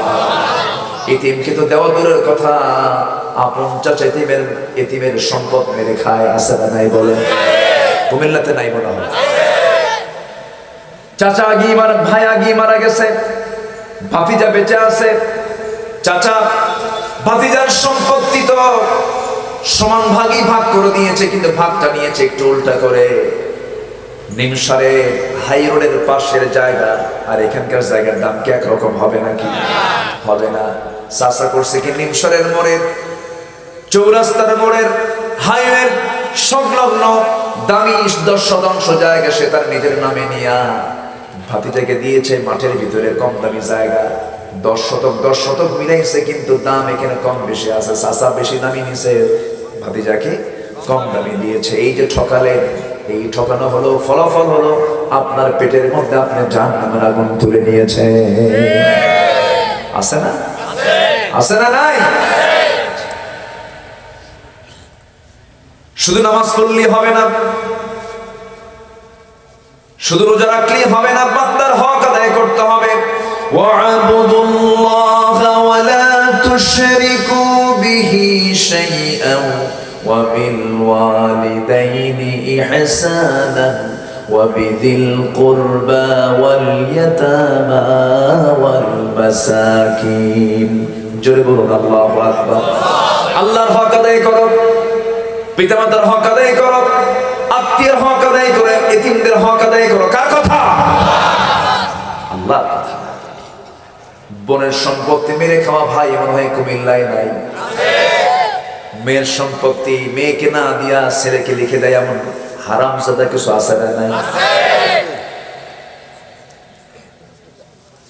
একটু গালি দিন, হ্যাঁ?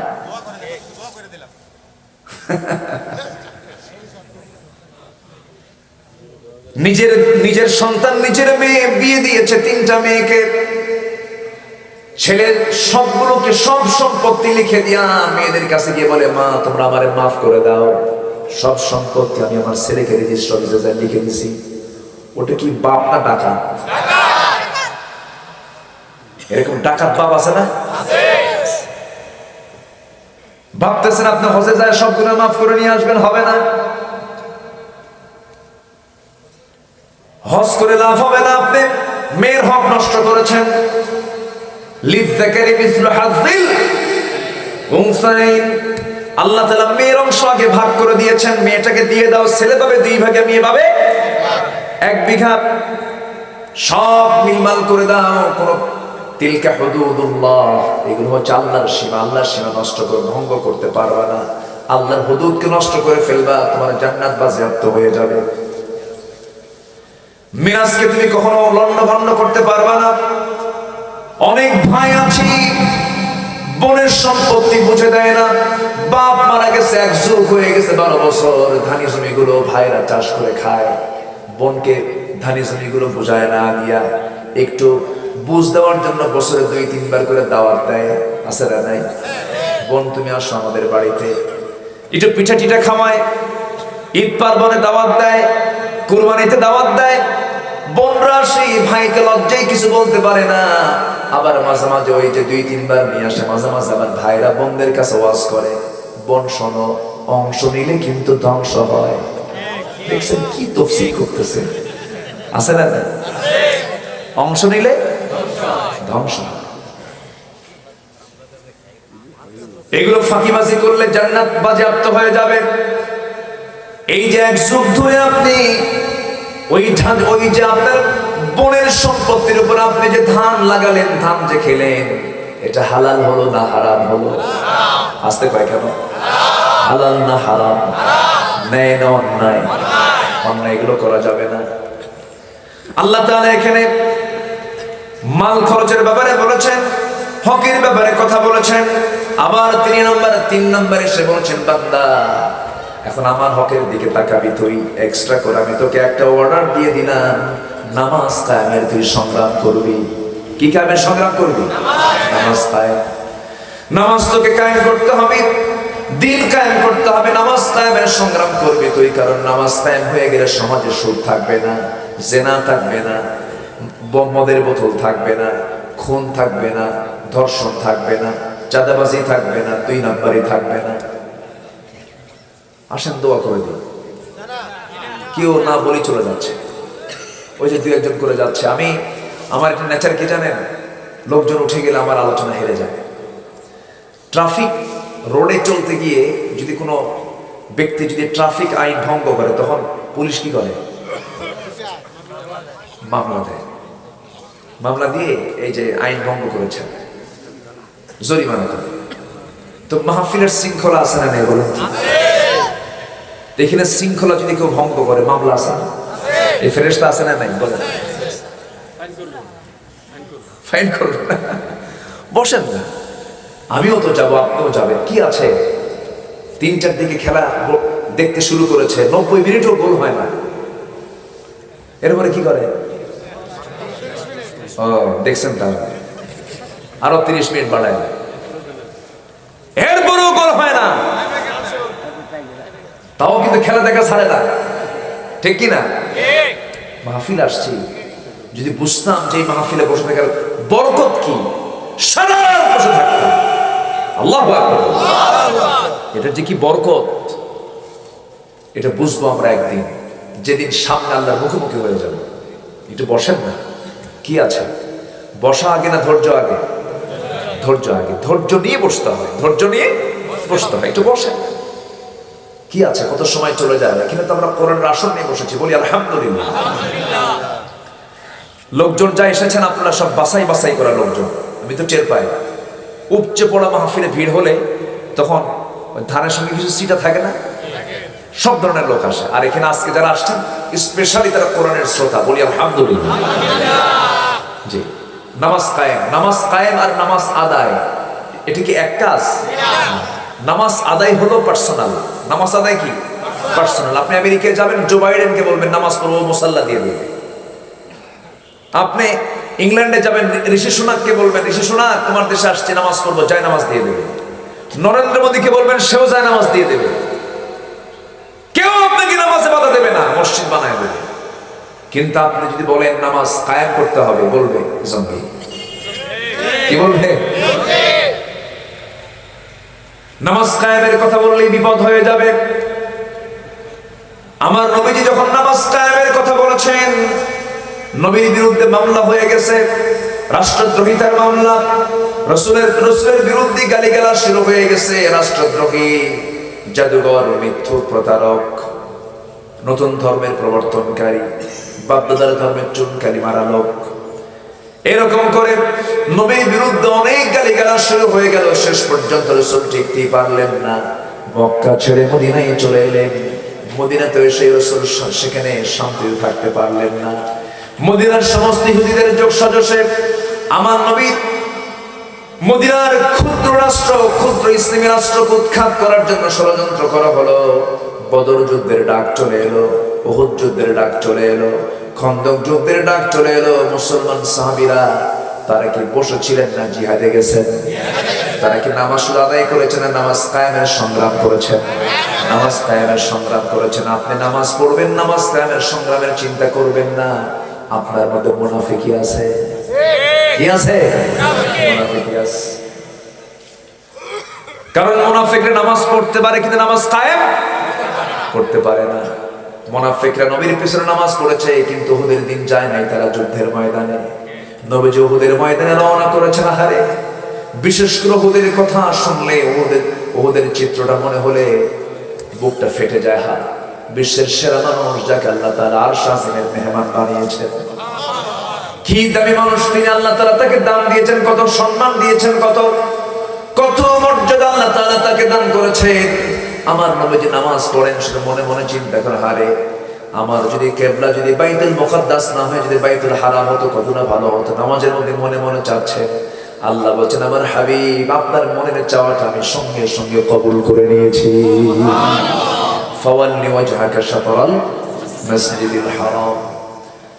যে নবীর মনের কথা আল্লাহ কবুল করেন, সেই নবীজি উহুদ যুদ্ধের দিন যখন, বদর যুদ্ধের 1 বছর পর উহুদ যুদ্ধের ডাক যখন চলে এলো, আবু জেহলরা খতম হয়ে গেছে। আবু জেহল, উতবা, শাইবা, মুগীরা সব কাটা কাফের। বদর কূপের মধ্যে ওদেরকে শেষ করে দেওয়া হয়েছে। সেই বদর যুদ্ধের 1 বছর যেতে না যেতেই 3000 সৈন্য নিয়া কুরাইশরা যখন, এবার বদর নয়, মদিনা থেকে 80 মাইল দূরে নয়, মদিনা থেকে মাত্র 3 মাইল দূরে উহুদের প্রান্তরে যখন চলে এলো, আমার নবীজির কানে সংবাদ চলে এলো। আমার নবীজি 1000 সাহাবী, 1000 জনকে সংগ্রহ করলেন। সংগ্রহ করে নিয়ে চলে আসতেছেন উহুদের প্রান্তরে। আমার নবীজি পরিবার সহ আসতেছেন, আম্মা জান আয়েশা আছেন সাথে, পরিবার নিয়ে আসতেছেন। এমন সময় রাসূল বলছেন, কারা কারা আছে চলো রওনা দিয়ে দেই। কাফেরদের, মুনাফিকদের মধ্যে থেকে একটা টিম এসে রাসূলকে বলতেছে, ইয়া রাসূলুল্লাহ, কাফেরদের সৈন্য সংখ্যা কত? 3000। আমাদের সৈন্য সংখ্যা কত? 1000। এই অসম যুদ্ধে আমরা যাব না। মুসলমান সংখ্যা দেখে না, ঈমান দেখে। মুসলমান সংখ্যা দেখে না, আল্লাহ সাহায্য দেখে। আমার নবীজি চুপ মেরে কিছুই না বলে সিদ্ধান্ত জানিয়ে দিয়ে বলছেন, কে যাবে আর কে যাবে না এটা আমার কাছে ক্লিয়ার হয়ে যাবে আজকে। কে যাচ্ছ না আমি এটা বুঝে নেব। ঠিক আছে, যদি কেউ যাও বা না যাও, আমার সিদ্ধান্ত চূড়ান্ত। বাতিলদের মোকাবেলা করার জন্য আমি রাসূল একাই উহুদের ময়দানে রওনা দিয়ে দিলাম। সুবহানাল্লাহ। নবীর নেতৃত্বেও যদি কিছু পিছনে মুনাফিক থাকে, আজকে দুনিয়াতে মুনাফিক তো নাই মনে হয়। আমার ভাইয়েরা, দিন তেমনি এমনি আসে নাই। আকামাস সালাহ, যারা নামাজ কায়েমের সংগ্রাম করবে, ওয়া আতাজ যাকাত, যারা যাকাত আদায়, যাকাত যারা প্রতিষ্ঠা করবে, যাকাত যারা আদায় করবে, যাকাতের বিধান যখন চালু হবে তখন সুদখোররা থাকবে নাকি? কিন্তু সুদখোর কি সহজে কি যাকাত আদায় করতে দেবে নাকি? সুদখোরের সঙ্গে যাকাতের পক্ষের লোক আর সুদের পক্ষের লোকের মধ্যে টক্কর আছে না নাই? আসতে বলবেন না, আছে না নাই? শোনেন, টাকার ব্যাপার সবচেয়ে জটিল ব্যাপার। টাকার ব্যাপার জটিল ব্যাপার। আপনি আজকে যাকাতের কথা বলেন, সুদের বিরুদ্ধে কথা বলেন, আপনার বিরুদ্ধে বহু আবু জেহেল দাঁড়ায় যাবে, ঠিক কি না? আবু জেহেল দাঁড়ায় যাবে। যাকাত যারা আদায় করবে, ওয়াল মুফুনা বিআদিহিম ইযা আহাদু, ওয়াদা যারা রক্ষা করবে, ওয়াল্লাযীনা হুম লিআমানাতিহিম ওয়া আহদিহিম রাউন, যারা ওয়াদা ঠিক রাখবে, আমানত ঠিক রাখবে। এরপর আল্লাহ তাআলা বলছেন ওয়াস-সাবিরিনা ফিল বা'সা, নাম্বার 6, ওয়াস-সাবিরিনা ফিল বা'সা ওয়াদ-দাররা, সচ্ছল সচ্ছল সুখে দুঃখে যে অবস্থায় থাকুক না কেন, যারা ধৈর্যের পরিচয় দেবে, আল্লাহ তাআলা বলছেন এই 6টা গুণ যাদের মধ্যে থাকবে, আমি বলে দিচ্ছি এরা হলো সিদ্দিক, এরা হলো মুত্তাকি। যেরকম সুবহানাল্লাহ। আল্লাহ সবাইকে এই সমস্ত বিষয়গুলো আমল করার তৌফিক দান করুন, আমিন। সবাই কি ফজর পড়বো? ফজর হবে তো সবার? নামাজ কাজা হবে না তো? 5 ওয়াক্ত নামাজ পড়বেন কার? একটা হাত তুলে দেখান, জোরে বলি ইয়া আল্লাহ, ইয়া রহমান। আমাদেরকে ফজর, যোহর, আসর, মাগরিব, ইশা 5 ওয়াক্ত সালাত আদায় করার তৌফিক তুমি আল্লাহ দিয়ে দাও। জোরে বলি আমিন, আরো জোরে আমিন। কষ্ট দিয়ে ফেললাম। অজুর পানি খুব ঠান্ডা না? এখন তো ঠান্ডা লাগে না, এখন তো গিজার হয়ে গেছে, ওয়াটার হিটার হয়ে গেছে। আপনি কষ্ট করবেন কেন? প্রযুক্তি আছে, আপনি অজুটাকে করার জন্য গরম পানি দিয়ে করেন। আল্লাহ তো চান না যে আপনি অজু করতে গিয়ে আপনি নিউমোনিয়া রোগী হন। আল্লাহ বলেছেন তোমার যদি পানি তোমার কষ্ট হয়, ফাতায়াম্মামু সাঈদান তাইয়্যিবা, মাটি দিয়ে তুমি তো তায়াম্মুম করো। দাঁড়িয়ে পারো না বসে পড়ো, বসে পারো না শুয়ে পড়ো, তাও পড়ো। সফরে গেছো 4 রাকাতকে 2 রাকাত করো। যেরকম সুবহানাল্লাহ। আল্লাহ সব অপশনই রেখেছেন, সব অপশন তিনি দিয়েছেন। বান্দা তবু আমার সামনে মস্তকটা লুটিয়ে দাও, আমি তোমার সব গুনাহ মাফ করে দেব। জোরে বলে সুবহানাল্লাহ। শর্ত হলো শুধু সেজদা দিলেই হবে না, এই সমস্ত কন্ডিশনগুলো নিজের জীবনে বাস্তবায়ন করতে হবে। এই 6টা কাজ আমরা শিখলাম আজকে। আল্লাহ তুমি আমল করার তৌফিক দিয়ে দাও। বাড়িতে মা বোন সবার আছে না নাই? মা বোনদের মাথায় কাপড় রাখা কি জোরে কান, আরো জোরে। মেয়েরা কি মাথায় কাপড় রাখে? রাখে না। হাজী সাহেব হজ করে আসছেন, মেয়ের মাথায় কাপড় নেই, আছে না নাই? হাজী সাহেব হজ করে আসছেন, বউ মাথায় কাপড় দেয় না, আছে না? এরকম হাজী আছে না? আছে। আপনি স্বামী, আপনাকে জাহান্নাম যেতে হবে। আপনি ভাই, আপনাকে জাহান্নাম যেতে হবে। আপনি ছেলে, আপনাকে জাহান্নাম যেতে হবে। আপনি জামাই, আপনি মানে আপনাকে জাহান্নাম যেতে হবে। এই জন্য আমাদের সবার দায়িত্ব আছে না নেই? পর্দার ব্যাপারে আমরা সতর্ক থাকবো। জোরে বলি ইনশাআল্লাহ। বিশেষ করে মানে 14 জন পুরুষ ছাড়া পৃথিবীর বাকি সবার সঙ্গে পর্দা করা মেয়েদের জন্য ফরজ। কে হুকুম দিয়েছেন? আল্লাহ দিয়েছেন। বিশেষ করে নিকটতম কিছু আত্মীয় স্বজন আছে, যেরকম খালাতো ভাই, দেখা করা জায়েজ?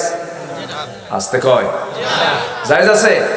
মামাতো ভাই, ফুফাতো ভাই, চাচাতো ভাই, দুলা ভাই, হ্যাঁ এই জায়েজ?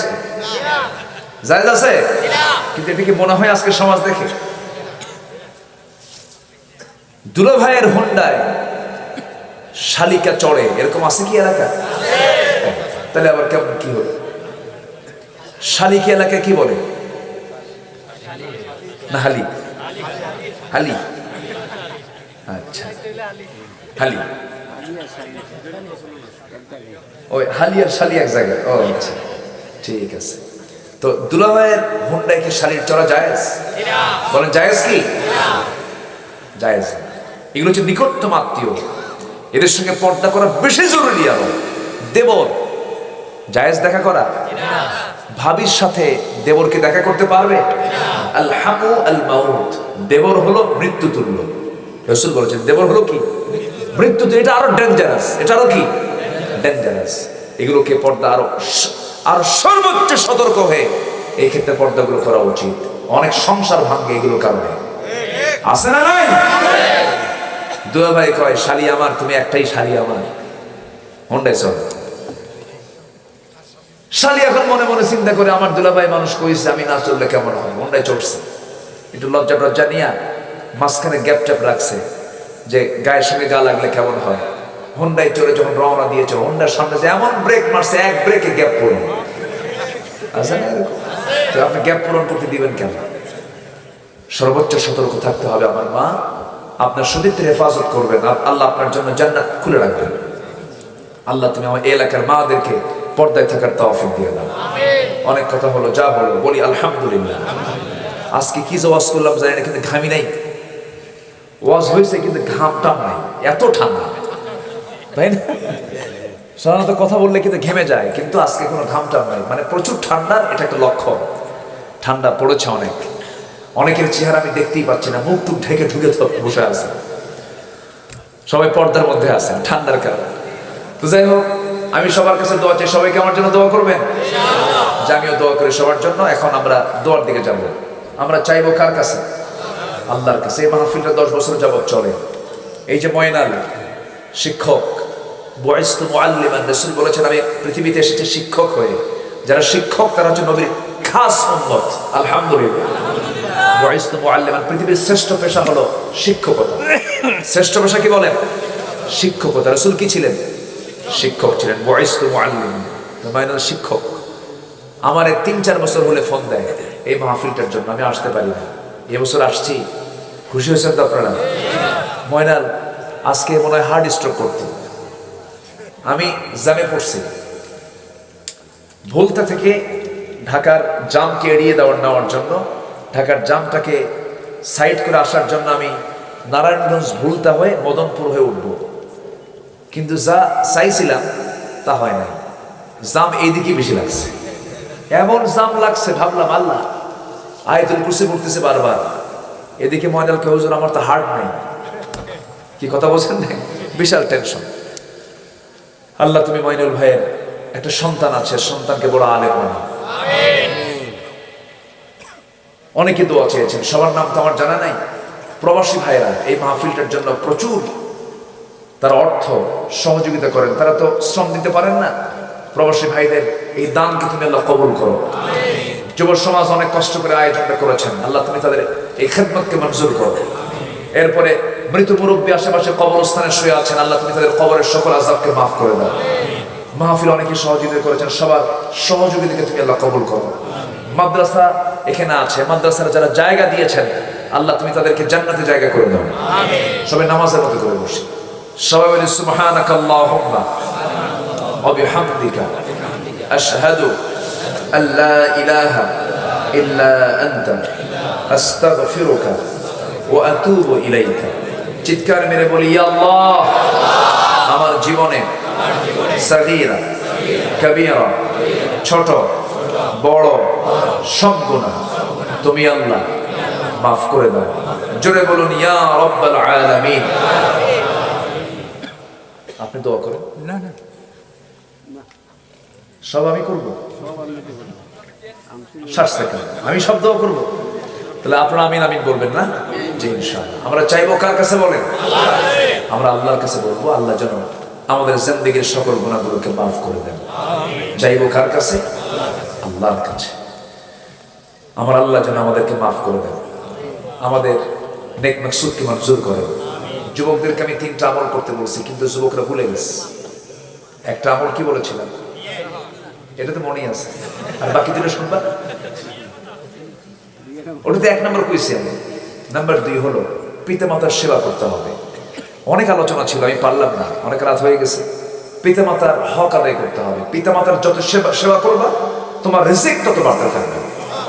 জোরে বলে সুবহানাল্লাহ।